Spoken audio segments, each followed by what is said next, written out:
मजेदार horror stories को सुनने के लिए आप अभी सब्सक्राइब कीजिए नाइटमेयर हॉरर पॉडकास्ट। गांव सीतापुर में रात का समय था। चांदनी की रोशनी गांव को अपनी गोद में लेने के लिए आतुर थी, लेकिन इस रात एक अजीब सी भयानक आवाज गांव में गूंज रही थी। वह आवाज जैसे कोई भयानक दरिंदा आसमान से उतर रहा हो। गांव के लोग डर से कांप उठे। सभी चुपचाप अपने अपने घरों में बंद हो गए, लेकिन उनके दिल की धड़कनें, उनकी आंखों के खौफ उस भयानक आवाज को छोड़कर कहीं नहीं गए। गांव के बाहर रात का समय, चांदनी की रोशनी में गांव के घरों की छतें छानवर है, लेकिन कहीं कहीं अंधेरा छाया हुआ है। एक भयानक आदमखोर दानव जिसने आसपास के कई गांवों में अपनी दहशत फैला रखी है, गांव सीतापुर की ओर बढ़ा जा रहा है। उसके भयानक चेहरे पर भयंकरता की मुस्कान खिली है। वह चुपचाप गांव के करीब आता है। चांदनी की रोशनी के बावजूद वहां कुछ अजीब सी चीखें गूंज रही थी, जैसे कोई अनजान भयानक दरिया अपनी आवाज से लोगों को डरा रहा हो।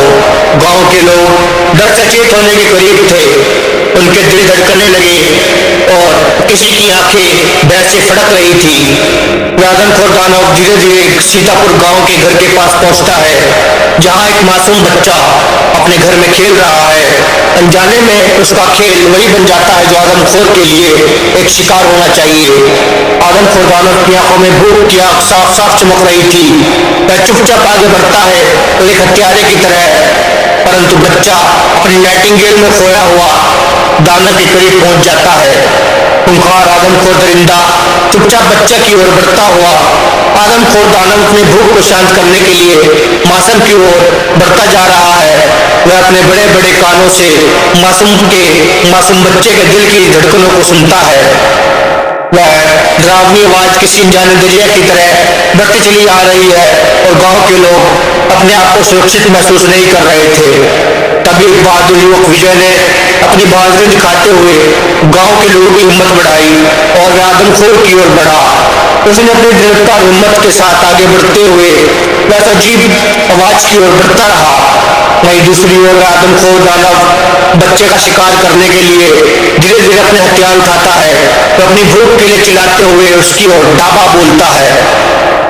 परंतु अचानक ही एक हलचल मचाती हुई रोशनी के साथ आदमखोर दानव का सामना बच्चे के स्थान पर उस गांव के बहादुर लोगों के समूह से होता है, तो दानव के हमले का सामना करने के लिए तैयार है। बहादुर विजय धीरे धीरे आगे बढ़ता हुआ एक पुराने दिव्य मंत्र का जाप करते हुए आदमखोर को वहां से भाग जाने के लिए कहता है। विजय की बहादुरी और साहस के आगे वह आदमखोर अधिक देर नहीं टिक पाता। आदमखोर बच्चे के खाने के अपने भयानक रूप की बजाय उस आदमखोर दानव के चेहरे पर आश्चर्य और भय की अभिव्यक्ति होती है, तो उसे पता चलता है कि गांव के बहादुर लोग उसको उस मासूम बच्चे का शिकार नहीं करने देंगे। विजय के द्वारा दिव्य मंत्र के प्रभाव और बहादुरी से आदमखोर दानव का सामना करने से वह आदमखोर अपने भय की आवाज में विनम्रता के साथ स्थान पर विनम्रता के साथ गांव से दूर भागता हुआ चला जाता है। और उस दिन के बाद गांव में किसी भी आदमखोर दानव की भयंकर आवाज को नहीं सुना गया।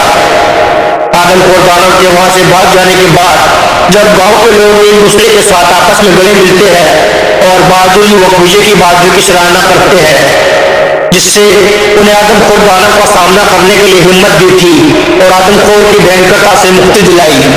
उस दिन के बाद गांव के लोगों ने उस बहादुर युवक विजय की बहादुरी की सराहना करी और यह कहानी गांव के में प्रवाने जनमान में गूंजने लगी।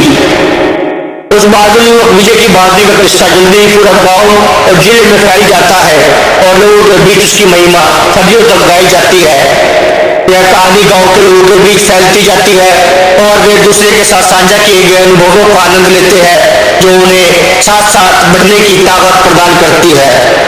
धन्यवाद।